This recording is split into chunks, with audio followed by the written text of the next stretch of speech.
নমস্কার, কেমন আছেন সবাই? আমি ভূমি। আমার আরও একটি নতুন ভিডিওতে আপনাদের সকলকে স্বাগত জানাই। এখন আজকে এই মুহূর্তে বাজে সকাল ৮টা মতো। আমার রান্না করা হয়ে গেছে, ভাত রান্না করা হয়ে গেছে। এখন করছি গাঁটি কচুর তরকারি।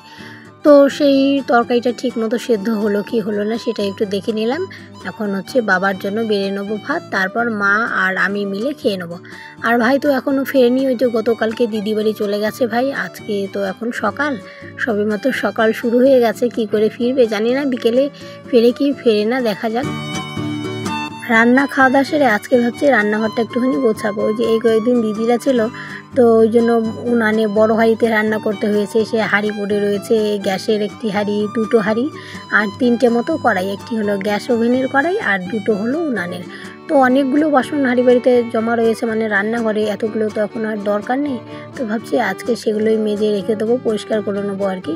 আর এদিকে দেখুন হাঁড়িতে ঝুড়িতে তিনটে মতো ছিল মিষ্টি কুমড়ো, তো গন্ধ বেরোচ্ছে। দেখি কিসের গন্ধ, দেখি একটি মিষ্টি কুমড়ো পচে গিয়েছে, তো সেটা এখন ফেলে দিতে হবে।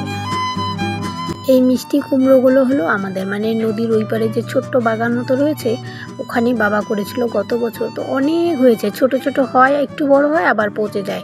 পচে যেতে যেতে শেষ পর্যন্ত এই 6টি মতো বেঁচেছিল। তার মধ্যে এখন রয়েছে 3টে, তার থেকেও একটি গেল পচে, রয়ে গেল 2টো। তো পচে গিয়েছে, এখন ফেলে দিতে হবে সেটি। যাই হোক, তো এদিকে এখন আমি রান্নাঘর লেপতে শুরু করে দিয়েছি। আজকে লেপবো মাটি ছাড়া, এখন মাটি নেই। আর একটু মাটি না দিলে কাঁচা ঘর লেপলে কাঁচা ঘরে যদি একটু মাটি না লাগে ভালো লাগে না দেখতে। কি আর করা যাবে, মাটি যেহেতু নেই, আর মাটিও নিয়ে আসতে হবে অনেক দূর থেকে। এখন যেহেতু বর্ষাকাল, তো সেখানেও জল উঠে গেছে, করার কিছুই নেই। তো এমনি লেপে নেব। একটুখানি মাটি বেঁচেছিল, সেটুকুই দিয়ে দিয়েছি উনানে। যদি আজকে মাটি না দিতাম জানি না উনান দেখতে কেমন হতো। তো পেয়েছি, ভালোই হলো, দিয়ে দিলাম। আর আমি উনান লেপার আগে ওই দিকটা গ্যাস ওভেনের ওই দিকটা লেপেছিলাম, তখন ছিল না কারেন্ট। তো দেখছি সেই ভিডিও কিছুতে আসছে না ফোনে, ঘুটঘুটে অন্ধকার যেন। সেই ভিডিও আর দিলাম না।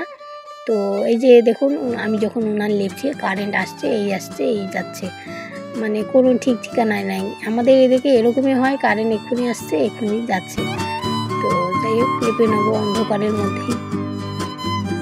বাইরে এখন টুপটাপ করে বৃষ্টি পড়ছে, এখন থেকে নয়, সকাল থেকে বৃষ্টি পড়ছে। সকাল থেকে বললে ভুল, গত কয়েকদিন ধরে এরকমই চলছে, বৃষ্টি পড়ছে সারা দিন ধরে। এত জামা কাপড় ভিজে রয়েছে বারান্দায়, চারদিকটা একদম ভর্তি হয়ে গেছে জামা কাপড়। আর যে অন্য কোথাও শুকোতে দেবো সেরকম কোনো জায়গায় নেই।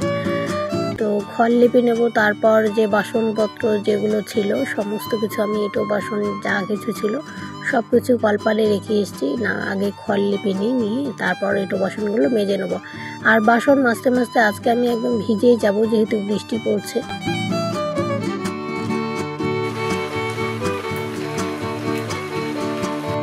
রান্নাঘর লেপা হয়ে গেছে, এরপর ওই ঘরের বারান্দায় রয়েছে ছাতি, তো ছাতি নিয়ে আসি, না হলে পরে কলপার যাবো আসবো করতে করতে আমি আরও বেশি করে ভিজে যাব।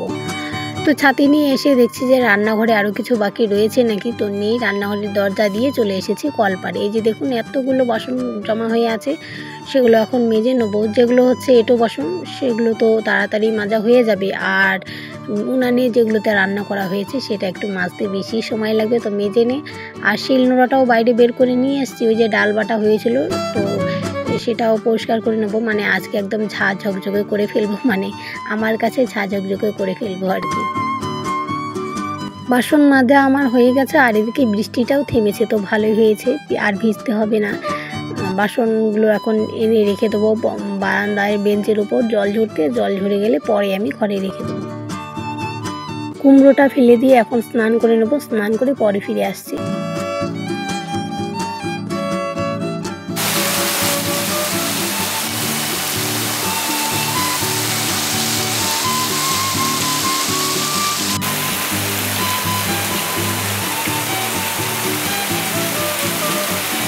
বিকেলের দিকে কেমন ঝমঝমিয়ে আবার বৃষ্টি শুরু হয়ে গেছে। মা এখনও আসেনি, তো বাড়িতে এখন কেউ নেই, ভয়ে আছি, বাইরে সেই জন্য বসে আছি। তো যাই হোক, আর বেশি দেরি করছি না, আজকের ভিডিওটি এখানেই শেষ করছি। ফিরে আসছি আর একটি নতুন ভিডিও নিয়ে, ততক্ষণ আপনারা সকলেই ভালো থাকুন।